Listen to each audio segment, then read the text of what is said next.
1, 2, 3, 4. 1, 2, 3, 4. 1, 2, 3, 4. Rushing or dragging? So you do. किसी चीज को अगर पूरी शिद्दत से चाहो और उसके लिए जी तोड़ मेहनत करने को तैयार हो तो तुम्हें उसे पाने से कोई नहीं रोक सकता। बट क्या होता है जब उस चीज की चाहत और प्यार तुम्हें इस मुकाम तक ले आए where you are harming your mental and physical self. इस चीज को 2014 में आई विप्लैश बहुत अच्छे से हमारे सामने रखती है और आज हम इन्हीं चीजों के ऊपर बात करेंगे कि what whiplash was trying to teach you.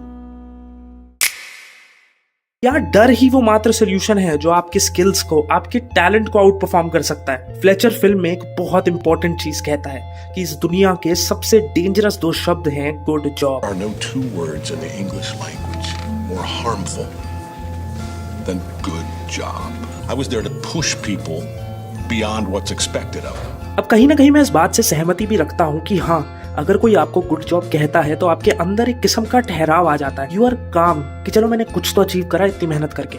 आप अगली बार के लिए मेहनत करते हो, बहुत मेहनत करते हो, बट कहीं ना कहीं बैक इन द माइंड आप ये भी सोच रहे हो कि अगर हार भी गया तो कम से कम यहाँ तक तो पहुंचा। अब देखो, फिल्म में फ्लेचर के दिखाए तरीकों के मैं 100% खिलाफ हूँ। यहाँ तक कि वो सीन्स देखते हुए तो मैं खुद डर गया था। फ्लेचर अपने स्टूडेंट्स को कोसता था, कहता था कि वो कुछ नहीं कर पाएंगे, वो बेकार हैं, उन्हें इंस्ट्रूमेंट्स छोड़ देने चाहिए वगैरह वगैरह। अब फर्क नहीं पड़ता कि वो ये चीजें किस इंटेंशन से कर रहा था, चाहे वो अपने स्टूडेंट्स को और बेटर बनाने के लिए ही क्यों ना हो। बट क्या इतना कोसने के बाद वो हल्की सी भी उम्मीद की किरण देता था कि हाँ तुम कर सकते हो, तुम कर लोगे? नहीं।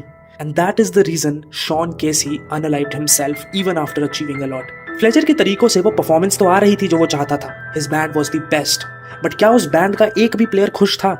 वो सब उसके बताए टाइम से पहले पहुंचते थे, उसके आने से पहले एक दो प्रैक्टिसेस भी करते थे और पूरे स्कूल में सबसे बेस्ट भी थे, बट वो खुश नहीं थे। They were not playing because they were loving it, they were playing क्योंकि वो फ्लेचर को डिसअपॉइंट या फिर उसके गुस्से का शिकार नहीं होना चाहते थे। वो इंस्ट्रूमेंट्स तो खुद ही बजा रहे थे, बट खुद के लिए नहीं, अपनी खुशी के लिए नहीं, बल्कि फ्लेचर के लिए। फिल्म की कहानी फॉलो करती है एक हमारे जैसे ही लड़के को। वो पैशनेट है, स्किलफुल भी है and he loves what he is doing. And through out this film हम उस कैरेक्टर का ट्रांसफॉर्मेशन देखते हैं, जहां स्टार्टिंग में he is full of passion. वो अपने बैंड का कोर ड्रमर बनना चाहता है और रात में अकेले रुक के खुद से मेहनत भी करता है, अपने आइडल्स को सुनता है और उनसे सीखता है, और फिर फ्लेचर उसे रिक्रूट करता है एंड वहां से शुरू होती है the journey of jealousy and greed. अब उसका मूड और कॉन्फिडेंस डिपेंड करता है कि आज उसने कैसा परफॉर्म करा। जिस दिन परफॉर्मेंस बहुत अच्छा गया उस दिन लड़की को डेट के लिए पूछ लिया, और जिस दिन बहुत खराब उस दिन उसी डेट पे सेल्फ कॉन्फिडेंस की धजिया उड़ गई। वो खुश होने लगता है दूसरों को नीचे गिरता देख।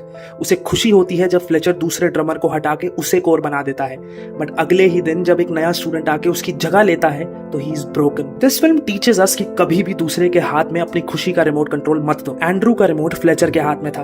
उसे तभी खुशी मिलेगी जब फ्लेचर उसे कोर बनाएगा या फिर जब फ्लेचर को उसका परफॉर्मेंस पसंद आएगा। उसने शुरू तो किया था खुद के लिए, बट धीरे धीरे टाइम के साथ वो भी उन्हीं बैंड मेंबर्स की तरह बन गया जो सब कुछ कर रहे थे सिर्फ और सिर्फ फ्लेचर की खुशी के लिए। अब all over I really love this film, but मैं कहीं ना कहीं इसकी एंडिंग से थोड़ा नाराज हूँ। मतलब कि जो स्टार्टिंग से ये फिल्म हमें बताने सिखाने की कोशिश कर रही थी वही एग्जैक्ट सेम चीज करते हुए खत्म हो जाती है। मतलब कि the whole point was to play drums for yourself, not to prove anyone anything. But अंत में एंड्रयू फ्लेचर को ही गलत प्रूव करने के लिए दोबारा कूद पड़ता है। And the last bit of the film में हम देखते हैं कि फ्लेचर के फेस पे एक smile of happiness and satisfaction है। तो क्या इसका मतलब हमारे एंटागनिस्ट की जीत हुई?